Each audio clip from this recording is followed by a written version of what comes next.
So once again, I'm settled in for another learning session with Phil Anderson and Chris Rainsforth of the Forum.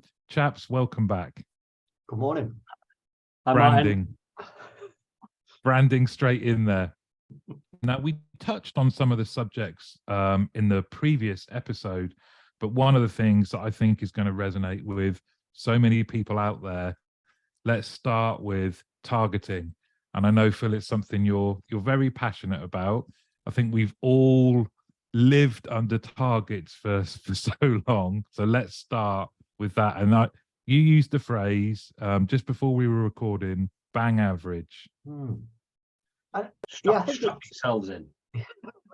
I'll do my best not to get the soapbox out. But yeah, absolutely, so many organisations and people, for that matter, set wrong targets. And that's because they don't understand the target they're setting. And then off the back of that, they end up driving people to be bang average because they use averages as targets, which promote catch-up behaviour. And then all they're doing is constantly looking at average performance to then go, well, let's try and be that again next week or next month or next year. And in turn, they're then influencing their leaders to try and coach their people to be bang average.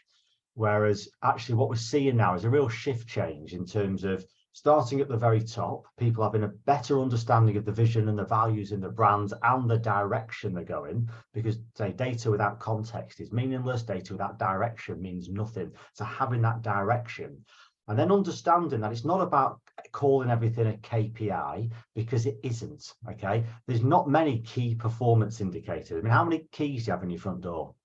One. Yeah, so I'm not saying you need one target, but typically the word key means there's not many of them because it's key.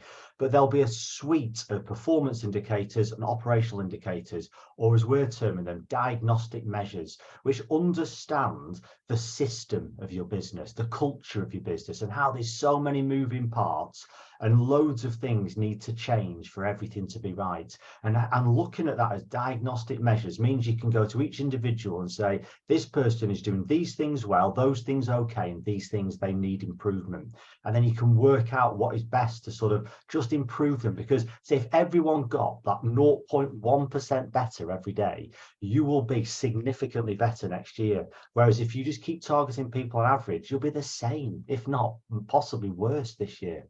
Next year. I'll take a deep breath at that point, Chris. Go on. No, I've got it. The thing that frustrates us, what frustrates me, is when we try and influence people to think about those things and talk about diagnostic measures is that key thing. We're trying to diagnose where we potentially need to invest some time, whether that's operationally, whether that's in terms of re-engineering a process, whether it's looking at someone's development, their coaching, their capabilities, L&D, whatever it might be. It's just giving us that kind of insight into saying this is where we might need to invest time and some effort to get better. When we chase and everything is key, everyone runs around with no direction, no focus, and that's what generates the stress. It generates that disengagement. It generates just so much problem within your organisation or your operational area, where no one's actually getting any better because no one's focusing on the things that are going to actually add value. And there's two classic examples that I expect the vast majority of your audience to relate to. One is service level. So the classic is inbound call center service level. It is 80% of calls answered in 20 seconds or any variation. One thing that's hilarious about that is some people go, oh, we'd have 90-10, 80-20, 70-30, 60-40. I think people think it needs to add to 100. It doesn't. Okay, so it doesn't at all. These are just two numbers, really. Now, that promotes catch-up behavior. And again, what type of target is it? Are you wanting to get as close as you can, as far as you can? Is it a benchmark? Is it a zero tolerance? And that's crucial because some people like to just overachieve it, just in case we get a little bit of, too much demand later on in the day. Some people just don't just want to overachieve it full stop, which is just overstaffing. Some people don't care about it at all. It's just arbitrary, but then we set our budgets up towards it. And then when we don't hit it, you turn to the planning team and go, why didn't we hit it yesterday? And you go, because we haven't got enough people based on these key planning assumptions. I was talking to one organisation recently and they've got a huge problem with this. And I just said, I can tell you now, you're not going to hit your service level in May. So what are you doing about that? And they're like, well, we'll wait to the day, and then someone will probably tell us to look into why we're not hitting it. So let them know now you're not going to hit it. But first thing is to get clarity of what type of target it is. If you are bound by law or compliance to achieve that target, the chances are you've got to get above it. But you probably don't want to go too far above it, because then it would be overstaffing. But there might be a zero tolerance on not achieving that. If it's just a measure of a planning assumption linked arbitrary to customer experience, it's as close as you can to best endeavor to get to that, because actually hitting 78% out of 20, 78% of calls in 20 seconds, that's fine. The random arrival patterns of calls, the random arrival average handle time means you're not going to achieve it. So actually 78 to 82 is probably broadly the same, but 85% starts to be overstaffed. Under 75, do you know what, you're going to probably start missing. But that understanding needs to be there, so people can understand on the day what we're trying to achieve. The next one is then like a conversion rate. Or say actually average handle time would be the other one. Are you just trying to get everyone to be that average, or are you just trying to remove the outliers? That's driving understanding, to understand actually what happens when you have a really short call. Is that okay, or is that against the law? Is a long call really, really bad, or is it okay? And that's really important to get to that. So using techniques like quartiles or standard deviation can help to draw out the understanding, so you can see at an individual level, how can I improve? How can I prevent some of those short things or calls? Or is that okay that there's going to be some short calls in a day? But actually, these are planning assumptions. They're not even targets. These are planning assumptions that you need to work to, so that there is the intent to try and improve performance in the future. There's a load there already, isn't there? And this is without the soapbox. I know. I've got to work with this every day, man. It's just. Well, there's so much there that I think right now there'll be people listening who the targets are over everyone, aren't they? It pervades everything that you do, the atmosphere, the motivation. There was so many great phrases there. I just want to pick up on one. Can you explain catch-up behavior? Yeah, so if you think of an average, again, there's two parts of this. One is lagging, so you'll only know afterwards. So you'll look back on it. So at the end of, today, we'll be looking at yesterday's results to see how we did. So it's a lagging behavior. So actually, it's very easy to sit there, and some people go, oh, we've got green on the report today. Woo, we hit service level yesterday. But that could be green from 80 all the way up to 100. And actually some of that is bad behavior, even though you've achieved it. And then likewise, 79, you might have given yourself an amber, but then it goes to red quite quickly. But then it's not drawing any understanding of the day at all, other than we didn't achieve it, or we did achieve it, or we were close to it. It doesn't help that. Therefore, people aren't going to improve at all. So yeah, it's a bit like, I suppose, I'd use a simple example. The one I like to use is people wanting to lose weight, which again, a lot of people can relate to that. But you don't want to just keep losing weight until you no longer exist, do you? Okay, because then you'll just die, And it's very easy to lose weight, don't eat, but eventually, again, you'll die. So you've got to manage that. Now, if you only ever weigh yourself, that's a lagging behavior. So you only ever find out how yesterday's results have done. Whereas if you set yourself leading indicators like calories going to be consumed per day, calories going to be burned each day, water consumption, lack of alcohol consumption, those sorts of classic things you want to do, you'll slowly be able to drive the right behaviors, which are going to improve, that will lead to the loss. And then out of that, you can start to understand that actually sometimes it's not about the loss, but it's about actually how that weight is made up, because it might just be fat you need to get rid of, and actually you want your body composition to be better. So it reaches a point where it's no longer about the loss, it's actually about something else. It's about what your body's like, what you feel like, how you move. And these are more leading indicators. So again, going back to the question, what's the problem with the catch-up behavior, is that with an average, you're either going to be above it or below it. If you're above it, there's a danger of going, well, we can take our foot off the gas here because we don't need to hit it. And if you're below it, the chances are you're going to have to overachieve to get it up to the average where you are. So again, going back to what Chris was saying, you get loads of people in organizations running around doing these different things. Some people are trying to do better, some people are trying to do not as good to get this average score there. Then it just creates confusion. And that all comes back to service level isn't a target, it's a planning assumption, unless you are based on compliance, or legally bound to achieve it. And even then, if you're legally bound to achieve it, I'd have a word with them, because they probably don't know what they're on about. They should need to set a better direction there on that. So it's about setting that clarity of we need to get as close as we can to this, but actually there will be times in the day when we won't have to hit it, and that's okay, because we know. But actually that doesn't mean to say we can drive lots of bad behavior to not hit it. It's about driving the right behaviors to ensure we're as close as we can to where we need to be. And that's the risk, is the behaviour that it drives. And everyone's heard that target drive behaviour kind of quote, right? That, for years and years, people have talked about that. We've talked about it significantly. And that's the challenge you've got, is that some people try and find and circumnavigate the right behaviour to achieve a number that is arbitrary in the scheme of things. And because we focus on those things, we tend to then drive another negative behavior within the business that is about adding value. So, if we're chasing a service level, we typically forget about our people. Typically. So we go, we need to hit this number that someone says we've got to hit. That actually doesn't really mean anything.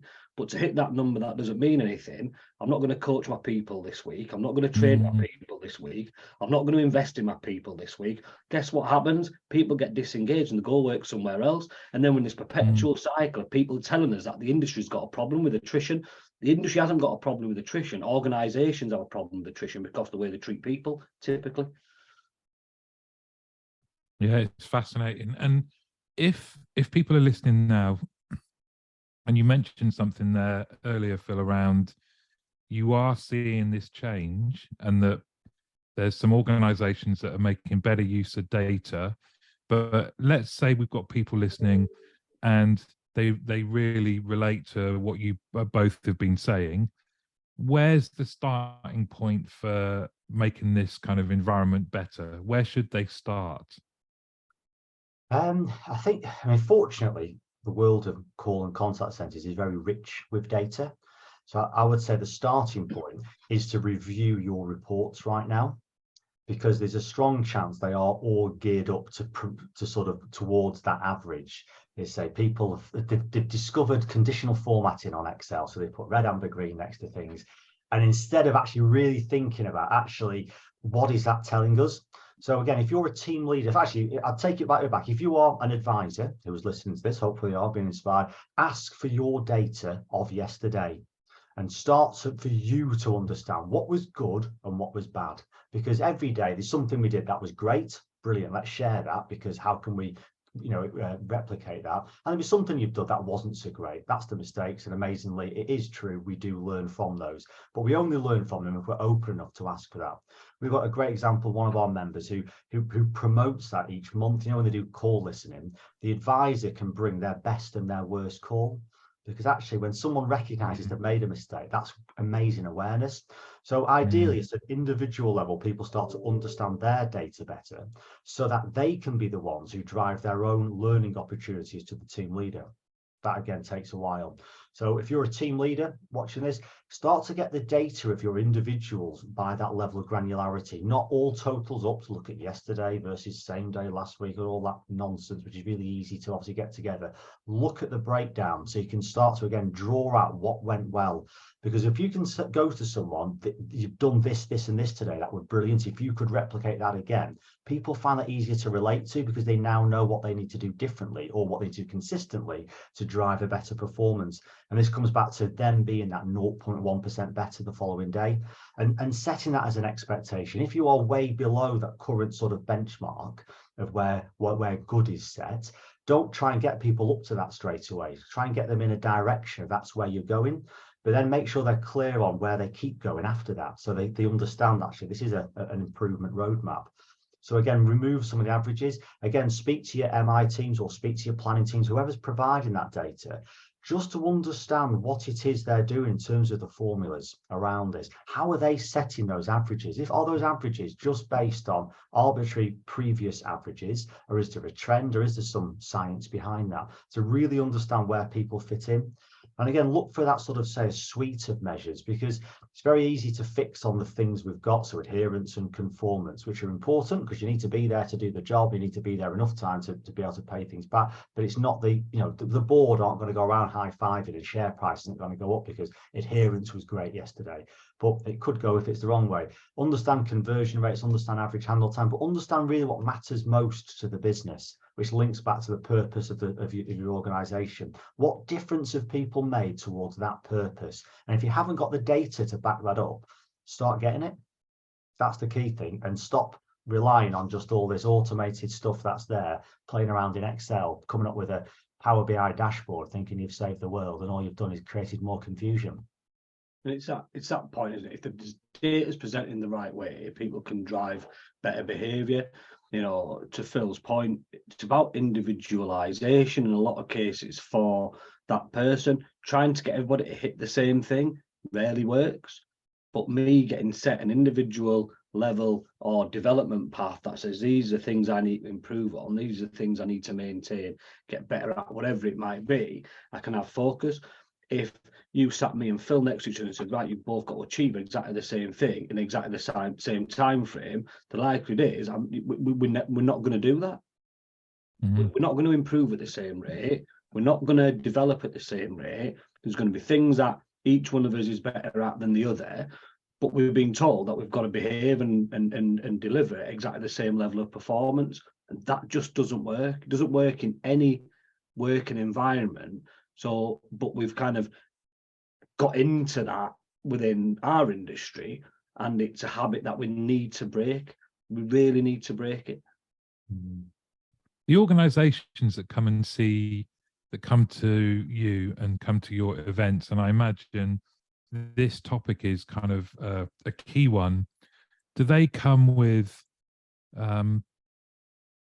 just masses of data? And that you said dashboards. I can remember I did some consultancy, really good organization, and I was in the contact center floor, and some guy came out and he was wandering around. He had a ream of A3 paper, and he went around the contact center floor and he was handing it to team leaders and supervisors, A3. And I just had a look at it. I went to someone's desk, just had a look at it, all in color as well. So I was thinking, well, there's got to go through some cartridges there.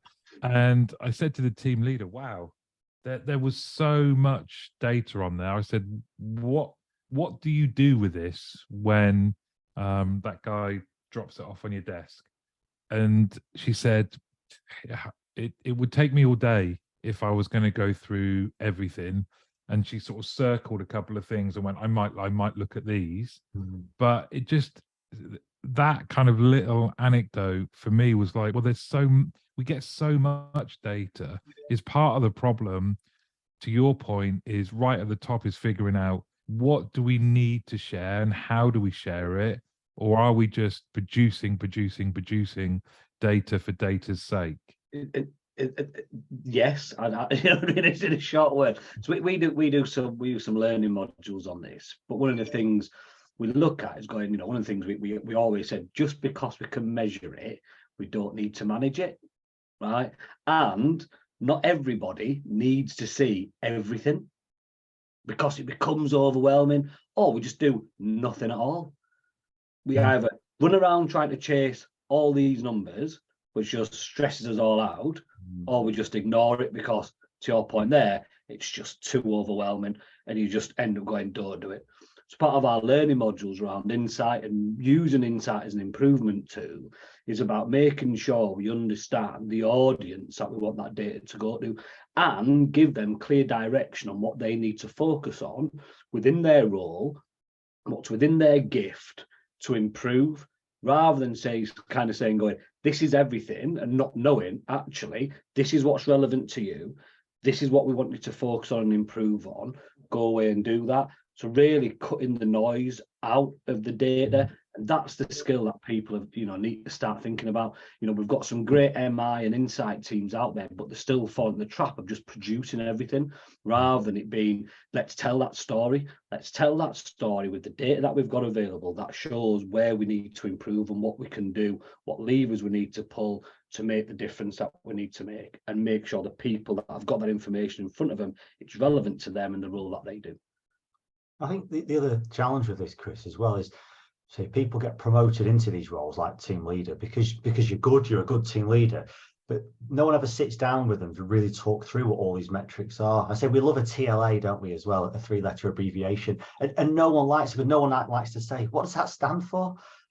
So many people don't know what SLA stands for. And what the funniest one about that is when people go, well, I don't think I've signed up to that SLA. And you go, well, you must not have done, because the last word means agreement. So no one's agreed with that. So just think about it. But we use these, it's been like KPIs, what cuts that KPI? And that's part of the problem. No one wants to put the hand up and go, I've got no idea what that number means and what I should be doing with it, because we've always done it. So the average handle time is the classic one around that. Well, we need to be the average, or get as close as you can to the average. It's like, well, not necessarily at all, because actually the best performers might have a completely different time. So we're not replicating the best. And actually people's character needs to come through on some of these calls, unless you're working for, I don't know, Yellow Pages or something, just giving out a number. There's going to be variability there in these, and we need to promote that. So therefore, it's the understanding of what it is, which is, say, average handle time is a planning assumption. Things like sickness is a planning assumption.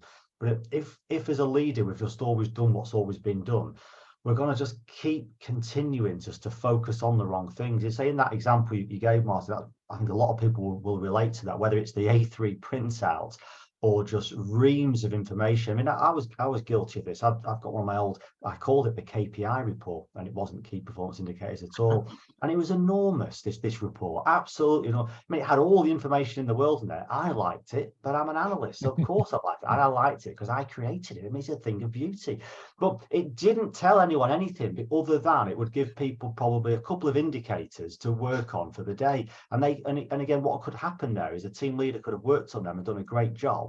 But because that would have been, maybe we could have done a great job with 4 people, but their team's 15. The following day, some others didn't do as well. And actually, it looks like they've not done as well over that day. So now they're being criticised. There's then being told, well, what happened yesterday? Your performance is shocking. Instead of going, well, actually, the 4 people we worked on have all improved. And tomorrow I'm going to work with them. And actually, if I can get that sort of improvement as the week goes on, next week will be better. So again, it just becomes this sort of cycle of not focusing on what matters most, having a really poor cycle of activity and driving poor actions. When if we can reverse all of those, what a great culture that is, where we are constantly recalibrating what's our focus. So not changing your strategy, because that's crystal clear. The purpose never changes, but the focus for today, for the week, for the month, and understanding realistically how long those changes will take to embed. Then being able to build that operating rhythm whereby there's the trust to say that didn't work yesterday and being honest about it. Just making sure you don't do that every day, but these things did work. I mean, how often do team leaders get together just to talk about what went well and what didn't? The chances are they don't. They probably have a meeting and every now and again where they just go, I can't believe what's happened. They're right, good moan for an hour and then go back out again and carry on. Not as a criticism to them, but because they're working so hard, they need that little bit of a break. And so again, by creating the right operating rhythm, which is ultimately driving understanding and improvement, you then make great decisions. Because as I said before, if your advisor is educated enough to be able to understand their performance, they can start setting their own direction. The team leader can now focus on coaching, and their operation manager can now understand what's going on across the board to understand what improvements they should be seeing day on day. Therefore, what should be the aggregation of that over a week, and therefore what's going to be the improvement by the end of the month. Then they can work out what to really focus on. And we've only got, a few examples of that, Chris, haven't we? We've got a couple of great case studies on our website. I'm thinking of Pega and Access SwiftCover, for instance, a great case study video to look at. And that's where they're using the screen grab and desktop analytics to really drive understanding, but not as a carrot and a stick approach, but to say, this is what happened yesterday. So what do you think happened? This is what the data is saying. Now, where can you improve on that? And I think that's where we need to get to, because all of a sudden, going back to the sort of starting point, it's no longer bang average anymore. This is about everyone being better. And if you streamline and focus on the right things, the post-mortem of performance becomes quicker. And that then speeds up the improvement cycle, because if we've got 100 things to focus on, it'll take us hours to talk about what went wrong yesterday. Well, all these 100 things went wrong yesterday. Well, what are we going to do about it? Don't know. We'll sit on a meeting for an hour and have not moved anywhere forward. If we have those 2 or 3 things that we're focusing on, that post-mortem happens quickly. What happened? What can we do differently? Right, okay, let's worry about that. Think forward and look at how we're going to improve. It's just we spend so much time looking at the historical failure, if you want to call it that, because there's so many things that we're trying to say we need to do, and actually we don't. You know, it's not like that anymore. As an industry, it's about, let's have a look, let's get through that information quickly, let's plan on what we're going to do to make sure we kind of move forward with what we're doing. So it is that speeding up of the cycle allows us to get to a point of improvement quicker. And also, just on that point, Chris, there is still a big problem with cover up, isn't Yeah. there? Yeah. Press can see big ones. CYA. Yeah, it's too often. It's there was a problem, Mr. Right, what can we hide? And if thinking back to, say, service level, again, that's a classic example where people start going, I tell you, well, let's ignore the calls that were abandoned in less than 20 seconds. And you go, well, yes, you could do that, but do you know what? We've just manipulated the data, and it's those sorts of things which people can do. And again, that's the beauty of Excel. Again, looking back when I was an analyst, I should have just said to people, well, what do you want me to make the number look like? I'll make it look like that. I can put it in there. It's not a problem. Just, and sort of don't distort the data. Just use what's there to drive improvement. Because if things happen as a one-off, as the name suggests, it's a one-off. But if it keeps happening, we need to do something about it. If we keep covering up, though, we'll never learn from those outliers. And actually, often the learning does come from the outliers again, not just average. Because again, going back to those reports, if everything's just green on there, you go, oh, great day, let's not bother doing anything today. Actually, the chances are not everything was great. I think there's so much complexity in our world, isn't there? There's, in the world of contact centers, there's so many variables and the reports. And you talked at the outset around the vibe. What does that create? And I can remember it feeling close to being a sense of panic, that you would look at the reports and, like Don Quixote, you would charge off at a windmill and go, right, we've got to make this red area green for tomorrow. And you would do it. And then guess what? You'd go, right, there's now another area that we need to go and sort that out. And it wasn't progressive in any, it was very much reactive, and it was stressful. Chris, you mentioned earlier the stress levels of living in an environment under targets that are reported on in great detail can be exhausting. I agree. Can I play devil's advocate for 1 second? I did this to both of you, because I'm just sat here and I'm going, is there a lot of complexity? Question. Or have we just made it really complicated? That's the thing. Is the complexity there, or is it us, an industry, that have complicated it? That's where I challenge sometimes. I'm going, actually, the premise of delivering a contact center, call center, customer operation, the premise of it is simple, right? Whether that's at a customer service level or whether it's at an advisor or people development side. The concept is simple. We deal with customers in whatever form they come through, whatever channel they come through, and we spend time and develop our staff. We've created somewhere along there this layer of complexity because of Phil's point. We're trying to look at all these different metrics. We're trying to look at all this different information. And that stems, in my mind, from when the industry first started to, develop into what we know it as now. The only data we had available was that old telephony ACD data. Right? That's all we had, really. So we started to develop metrics based on that data, and they've become so wedded into technology, into our language, into whatever, that we've tried to build on that. So instead of kind of reframing what we do as an industry, we're still using outdated metrics to tell us that's what the performance is. So we then continue to layer and layer complexity on, and as technology has developed and we've got better at understanding things, we haven't stripped the old stuff out, we've just added stuff onto it. And it's like, this is the point where we now kind of go, we all talk about complexity, but I don't think the complexity exists. I think it's us as an industry that have complicated what is a very simple kind of premise. I'm a simple Yorkshire man, you know. It is.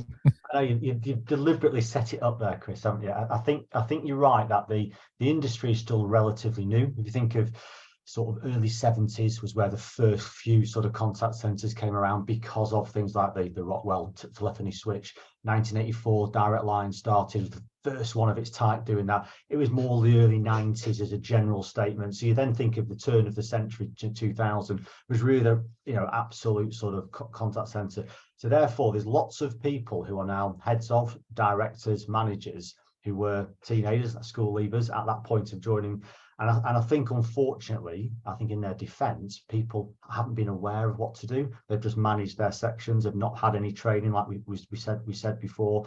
And then because of places like the back office, as we would turn to anything non-telephony bound, they've not had that data. They've relied upon instinct, experience, and opinion to look after an area. And then because they've possibly seen how data can get used badly, there's been fear from those areas to take on actually what data is, because that's just Big Brother watching, which again is a really old fashioned attitude, but unfortunately still people use it in that way. So I think part of that complexity is to do with legacy. And I think we definitely see that when systems don't meet and people are working together because businesses have bought one another and merged, and you've still got people with 40 years experience there, but they're not being given the opportunity to share that. They're just treated as being a blocker. So I think there's those layers of complexity in there. I think that when coming back to the original question, is that complexity there? Is it simple? I think that if your strategy is simple, you can make things easier. And I think in turn, you can make some of these, the data to support the understanding of what's going on, make that easier. I think though there are many, many moving parts in all of this, because we've got there's huge pressure commercially now on businesses. So again, that's why their targets are changing. That's why when the boards change, there's new targets. I think the customers are changing. Their demands are more erratic now than have possibly ever been before. I think our awareness of vulnerable customers, as well as sort of self-serving customers and systems dropping down, creates a level of complexity. And I think now there's also at last a greater understanding that these are people. So again, it used to be just numbers. These are people now who want a career and therefore need that sort of social connection, knowledge management, need to be developed, and need to understand their performance and contribution, not just strictly performance, how they contribute towards that. There's lots of moving parts. So when you look at it as a system, as opposed to a set of do these tasks and you will achieve X, you realize that actually there's lots of moving parts in there. I think what would be worthwhile for organizations is to sit down and think those things through. Think through what is the system we're here, how do we act and behave in each of those key areas, and then what is each role and how do you connect into that to make the business better, which again comes back to simple. The true target of your business needs to be simple, because if you can't articulate that, that's where the confusion will come out. So I've answered the question with both agreement and disagreement. Hopefully I've done it in a nice way.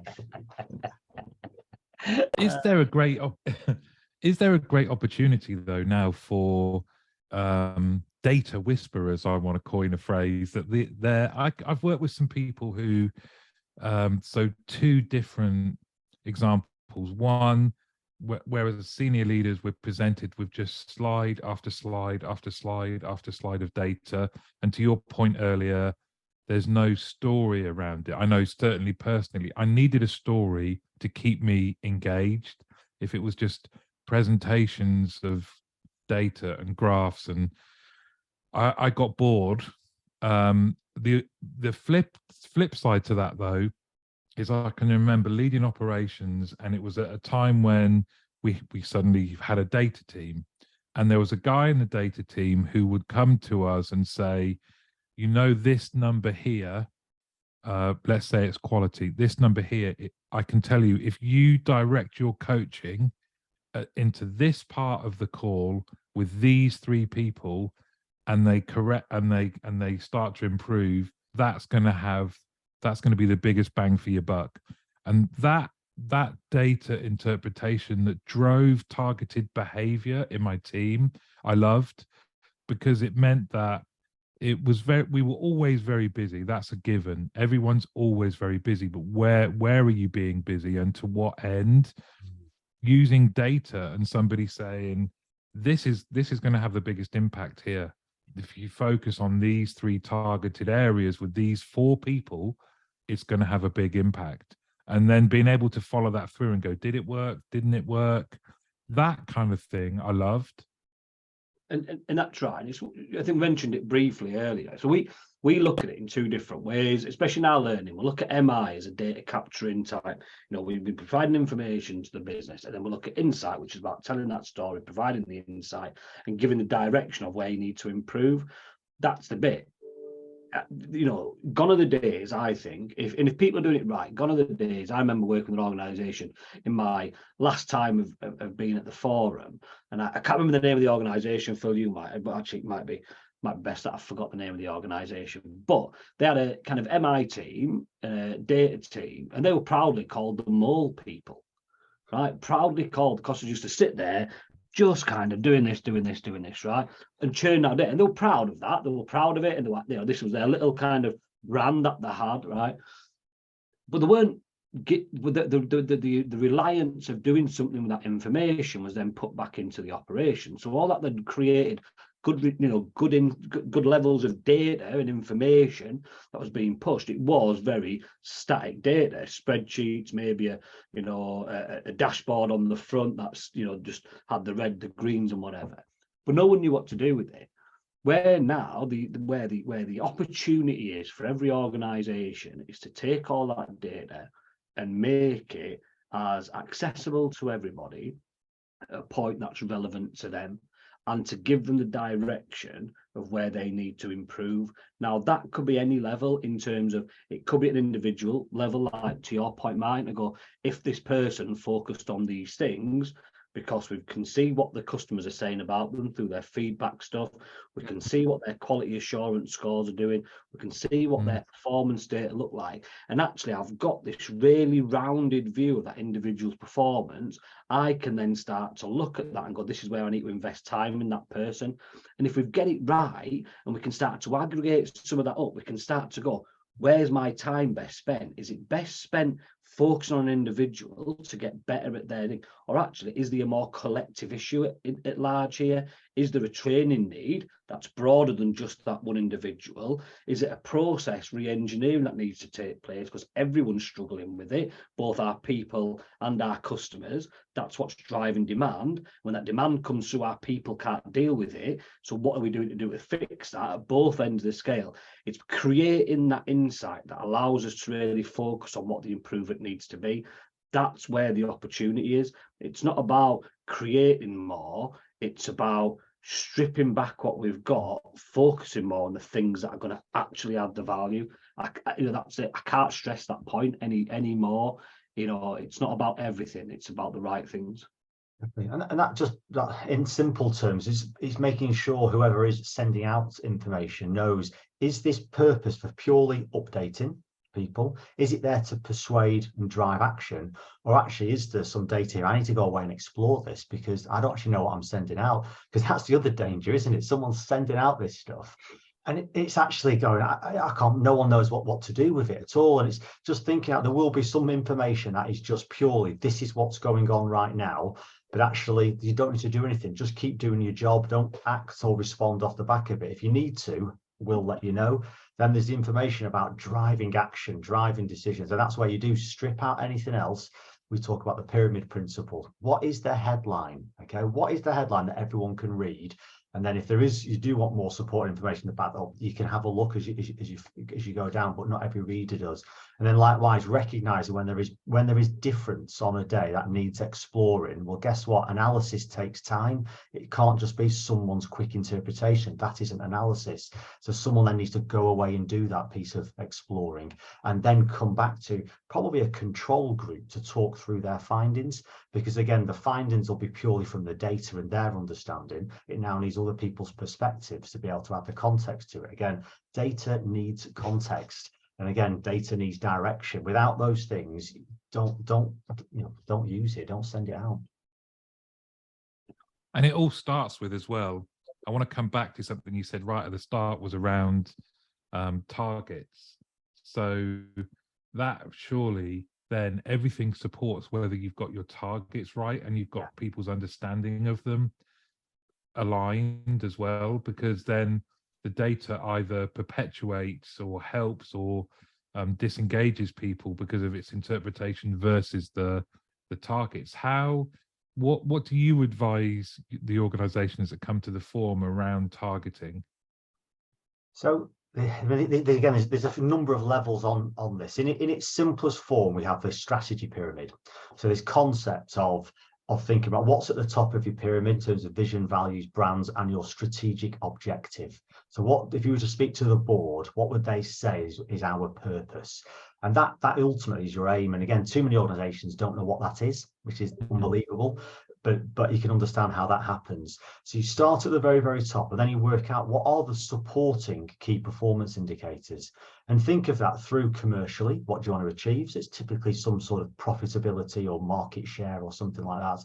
You've then got your customer, which again can be an NPS score or lack of few of complaints, etc. You then need a colleague one, and then you need to do this legally. So there's typically a compliance one in there as well. So there's sort of four C's.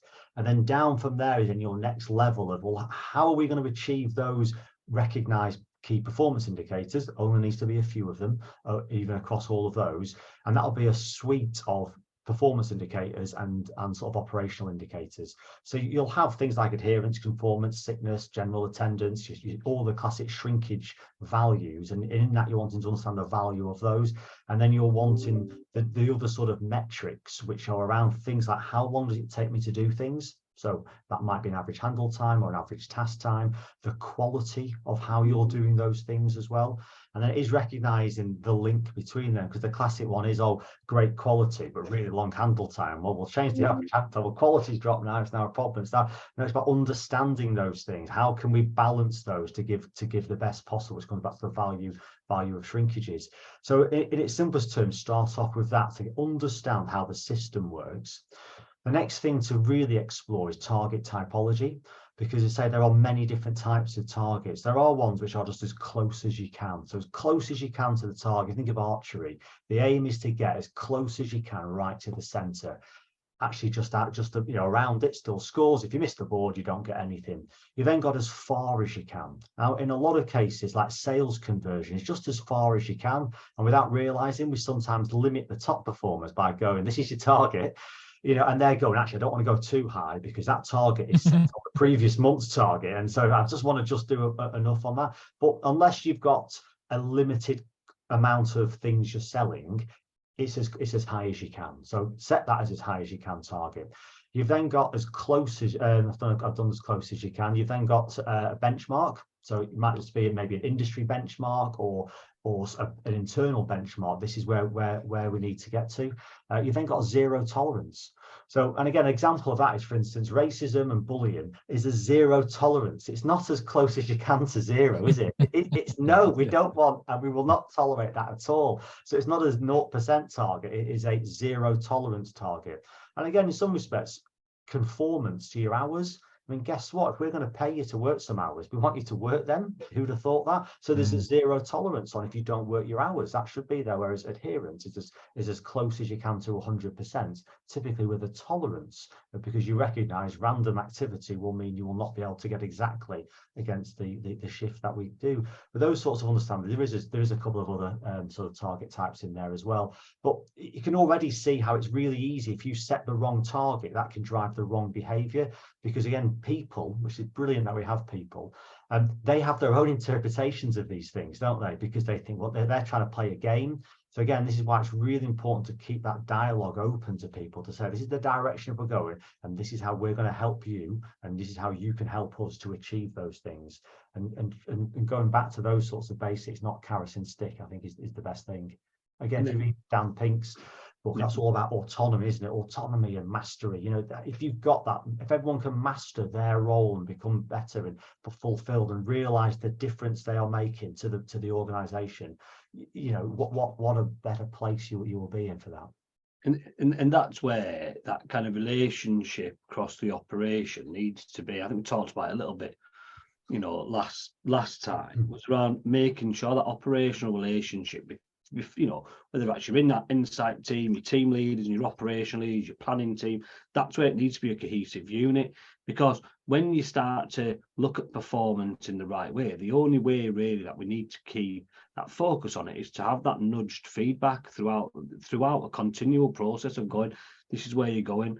The old, I'm not degrading this in any way, shape or form, but the old way of kind of just putting in, I'm going to put half an hour a week in with everybody, or I'm going to put an hour a month in with everybody. Those things can, let's continue that. But if you've got good relationships with your operational team, if they're focused on the right things, we're not chasing that service level that's arbitrary. So we can be a bit more flexible with the people that we've got to say, actually, I need to spend some time with Martin today, right? But his coaching session's not till next week. Oh, well, I'll wait till next week to speak to him. But then for like the next 7 days, Martin's still having a bad performance and bad behavior. All you're doing is sending him his you're sending his results, but you're not doing anything about it. But if you've got that cohesive kind of collaborative approach to how your operation is working, you can have those sidebar conversations. You can have that nudging feedback, that nudging coaching, that discussion continually. And that's why we need to limit the noise. Because if we limit the noise and we stop team leaders and operational leaders running around like headless chickens to chase targets that don't mean nothing, then guess what? We can focus on our people and we can develop our people who can spend our time with our people. Typically, a team leader will have this list of things they need to do in a day, and they'll go, I've got this coach and I've got this, I've got this, I've got that. Oh, we've not hit targets yesterday, we need that, so I'm going to just beat people up all day and firefight. Oh, and guess what? I've not done my coaching session. I've not done that. I've not listened to any calls today. I've not done whatever. So all that kind of development behavior gets pushed aside. And we just need to have that, that ability to be really flexible in how we use that information. And if we've only got one or two things that we need to be focused on at individual level, it's so much easier for us to do that on a continual improvement coaching development basis with our teams. And I think all of this is you're sharing so much great insight. There's that word. I think one of the things as well is questioning the targets, questioning the data, and bringing it all together, or like you said, around that kind of shared purpose. Is it supporting the purpose of what our organization does? Will surely drive the right behavior. I spent a long part of my career in sales, and I think for anyone listening that is in a sales environment, your targets can give you nightmares, can make you and to your point, Chris, about what am I going to do right now with my time if I'm a team leader or if I'm a manager. It's going to be something that means that I don't have grief tomorrow. And that might be the worst thing to do for my team, because I'm not developing them. And then guess what? They leave and then I go, oh no, how am I going to, I've got to replace somebody. But it's because you're trying to get into a position where you're not getting grief over your targets. And that can be, it can drive the wrong behavior. Now, I'm taking this as a kind of confessional. I was team leader of a team, and unfortunately, we sat right near one of the director's office, and we had a wall board, and it had our both call stats and sales performance on there ragged. So at a glance, when he left his office, and he was a very combustible person that would quite happily shout at you. When he left his office, that's the first thing he looked at was the wall board.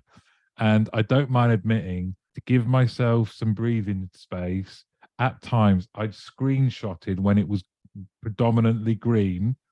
And if I could see him getting up and I knew he was in a bad mood, I replaced the image on the wall board just with that screen, with a screenshot. And you could see him walking past going, yeah, good, give me a thumbs up. And I'd be like, yeah, you're doing well. Don't stand and look at it too long. It's not going to change. Yeah. But that's a perfect example, right? And we're on this podcast, Get Out a Rap, right? And that was, I know it's a tongue-in-cheek thing, but that, we go, what are team leaders focusing on, right? So if we're going, so we're out of service, we need to do something. Yeah. team leader spends the next 20 minutes, half an hour, monitoring a queue, monitoring the kind of whatever the call statistics, or walking around the contact centre floor going, get out of wrap. What are you doing in wrap? Get out of wrap. Do that. And they've spent an hour doing something that's adding no value, cause a load of stress, probably disengaged out of the team. Everyone's going, oh, here comes Chris again telling us to get out of wrap. All that behaviour is happening. So true. Because we're not focused on the right stuff. It's embarrassing. You know, when you say it out loud, Chris, and again, we're laughing because we've all been there, you know, both, you know, say again, the environment I was at, if my real-time team was sat there and it looked like they weren't doing anything, they were then in trouble. Well, what are you doing? You're doing the very thing to keep their eye on the cues. You've asked them to keep their eye on them, but now they're keeping their eye on it, it's quiet. They want them doing something else. They then do something else, and someone goes, "There's a call queuing," and again, all these 2 calls queuing, and going, "That's brilliant. We've only got 2 calls queuing." That means the day has been perfectly planned because we've only got an 80-20 that we haven't got the budget to achieve anyway, which means the random arrival pattern of call means that's perfect queuing. But no, we've got to do something. As you say, people then start going, "Oh, I'll ring them back." We've now got an outbound call we've got to make later on. And it's just that becomes the unnecessary confusion and complication, which I think we were referring to earlier. That complexity shouldn't be there. That's just reactive behavior. People almost thinking, I need to say something because I'm in charge. Again, Martin, your example, that director probably felt he needed to contribute in his defense. And do you know what? His boss previously used to always point to the wallboard. So I'm going to point to the wallboard sort of thing and show that I know what I'm going on. And actually, if they'd been turned off, he probably wouldn't have noticed for a fortnight, would he? You know what I mean? He just goes, no. And it's those things that we've bred this behavior, and it becomes a habit, doesn't it? The habit is I think, as you said earlier, Chris, what's wrong today? Let's find something that's wrong and let's get people to sort that out, as opposed to going, what are we doing really well today? You know, what are we seeing there? Because actually, if in those instances there are these calls queuing, but if customer satisfaction is great today, you know, and actually sales conversions are great today, and we're all hitting all those other objectives, it just doesn't matter. There's a few calls in the queue. That is for tomorrow's meeting or the monthly meeting after, to say, are we happy with that? That actually we're achieving these commercial aims and we're doing it really well for the customer and for our colleagues. But do you know what? The call time's gone up a little bit. And we've had a conversation this week with one of our members around service level, because they've been put under pressure, because I think it's the financial ombudsman have said calls should be answered in less than 10 seconds. It's just utter nonsense. I mean, who on earth has come up with that? Again, I'll put that to one side for now. But 999s are like 95 in 10 seconds or 90 in 10. So why does someone ringing up about an insurance claim need to be answered in 10 seconds? And the chances they're probably complaining about how much money they're paying for this. And then if you just say to them, oh, we have to charge more because we've got to answer the bloody thing in less than 10 seconds. Double our staff. Because there's a cost associated to that based on this arbitrary 90% of them, and again, there's so many things distorted and removed from that. It's just pathetic. But unfortunately, those things are still out there in industry. And so we're doing our best to ensure that people are thinking forward, thinking differently, you know, and not continuing those bad industry habits, you know, but actually thinking, this is a really professional industry with some great brains in there who are thinking differently, you know. But yeah, it starts with people almost putting a foot down, just going, why are we doing that? Can I check where that target comes from? You know, if we did achieve that today, what difference is that going to make to the board meeting tomorrow? If the board don't care about average handle time, then do you know what? I'm going to use it as a diagnostic measure to understand my outliers in my team, so I can get with my people, the right people, to improve. That's a really key point. Go back to what I always said, all this performance, whether it's performance, data, insight, it's about focusing on what matters most, and that's always the critical point. You know, back to Phil's point there, you know, if we're measuring something and we're chastising people over the delivery of something, if that doesn't align to our strategic delivery as a business, we're just wasting our time. And if we're wasting our time on those things, the things that are adding value are not getting the focus that they deserve. And that then continues that perpetual kind of circle of poor performance, blame culture, disengagement, whatever it might be. So get that right. I think it's reassuring though. I'm reassured by your presence and the fact that your members must get reassurance that they can come to you as a learning organization and share some of their challenges, but also receive that kind of guidance around, here's what you can be doing. Here's other members that we've got that you could go and see who have had similar journeys to you and are doing it right. And that kind of sharing of best practice must also come with that kind of, not saying that you do counseling sessions with people, but it must be nice for those members to come to you and say, am I losing my mind? Is this normal? Yeah. And you know, it is, that validation is really, really important. I think there's a danger though, sometimes you can almost stay there, because again, we've all got these challenges. There's still loads, you know, so it's very easy. The important thing is, and this is what we really do our best with, is that thinking forward. What are those frameworks you can use so that we can start to reference that? As I say, strategy pyramid. Think about all the targets in your business right now, or everything that's called a KPI, and map it on those on the strategy pyramid. It's free on the website. Just type in strategy pyramid, previously known as the KPI pyramid, and there's loads of information on there.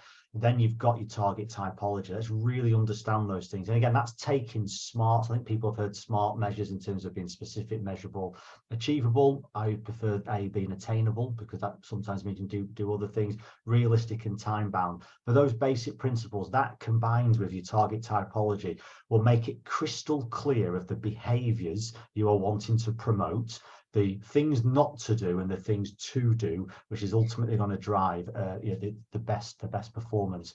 And one word I mentioned much earlier as well was around contribution. Let's not underestimate that. Some people aren't the best, but their contribution to the team dynamic cannot be underestimated. And that's really important. And this is when it really comes into that sort of thinking of the cultural system of your organization, you know. And this is where average people who might be average when it comes to sales performance, but they are really good at their knowledge sharing. They're always there, and they're there for their colleagues. They're always helpful. So let's not underestimate that. Let's not beat them up because of one measure when they're actually, everything else is superb. Because actually not everyone can be the best, because the moment you create any form of league table, you're going to have someone who's not as good anymore within that. And again, I think there was what was that metaphor or analogy Ian came up with earlier in the week, Chris? Was it the crab bucket? The crab bucket analogy, yeah. So you put crabs in a bucket, they'll all try and climb on top of each other to get to the top. As soon as someone's going to, as the crab's going to get out of the bucket, another crab will drag it back down, right? Because they don't want, because they know as soon as one crab gets out, actually the balance of anybody else getting out then kind of reduces. So they don't ever let each other escape. They just don't let it happen, because they don't want someone being at the top. What a perfect way to bring this episode to a conclusion. I think we are going to do some more, hopefully, and we can hear about your for those that don't know, Chris and Phil are going to embark on a wrestling career. But that's for another time. Guy, Phil, Chris from the forum, thanks very much. This has been again another really, really helpful episode. And as you said, for people that want to know more and start that journey to either get in touch with you or access some of your resources, the website's the best place to do that. Yeah, there's loads of free stuff on the website. You don't need to be a member of the forum to start just learning. And then you want more help, more information, you know, speak to Phil and I or any of the team. This is what we do. This is, you know. We love talking about it, as you can probably sense. No, thank you, Martin. Again, really enjoyed that. Chaps, Cheers, thanks man. very much. Take care, man. Thank you. Bye.